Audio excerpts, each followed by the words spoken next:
ప్రతిబింబించేయాలని జనసేన అధినేత పవన్ కళ్యాణ్ అన్నారు. సభా వ్యవహారాలపై పార్టీ ఎమ్మెల్యేలతో ఆయన సమీక్షించారు.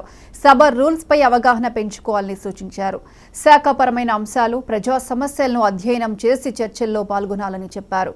గంజాయి, మాదక ద్రవ్యాల నిర్మూలనపై ఉక్కుపాదం మోపాలన్నారు పవన్ కళ్యాణ్. అందరం కలిసి పనిచేయాలి, మినిస్ట్రీ కానీ ఉద్యోగులు కానీ.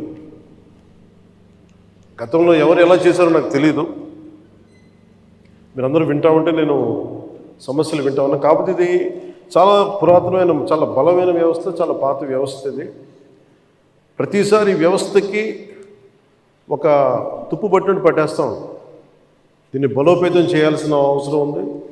దీనిని సమస్యలు ఏవైతే ఉన్నాయో మీ అందరికీ ప్రతి సంఘం తరఫున ఇది ప్రత్యేకించి ఒక ఓవరాల్గా మేము ఇలా చేయదలుచుకున్నాం, మా సమస్యలు ఇవి, లేదంటే మేము ఇలా నిలబడతాం, కొంచెం ఇవన్నీ చెప్తా ఉన్నారు.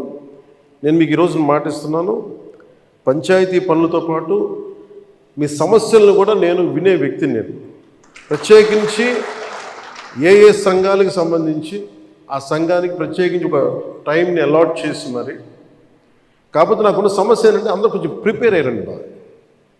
అంటే నేను చాలా శాఖలు ఉన్నాయి, మిగతా పనులు కూడా చూసుకోవాలి. కాబట్టి మీరు బాగా ప్రిపేర్ అయ్యి వచ్చి ఒక పరిష్కార మార్గం కూడా తీసుకెళ్ళండి. దాదాపు ఇలా ఆలోచించవచ్చు, ఇలా చేయొచ్చు. ఇందాక మీరు మాట్లాడుతూ అన్నారు, గత ప్రభుత్వం అంటే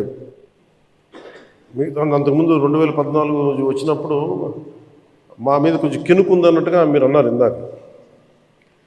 అది అంటే భయపెట్టేవాడికి భయపడతారు కానీ కొంచెం ఓపెన్గా సహజంగా కొంచెం వినేవాళ్ళతోటి ఎక్కువ ఆ బాధను మేము గత ప్రభుత్వం మిమ్మల్ని అందరినీ భయపెట్టింది.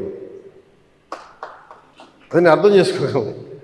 కానీ మేము మీకు భుజం కాసే వ్యక్తులు. మేము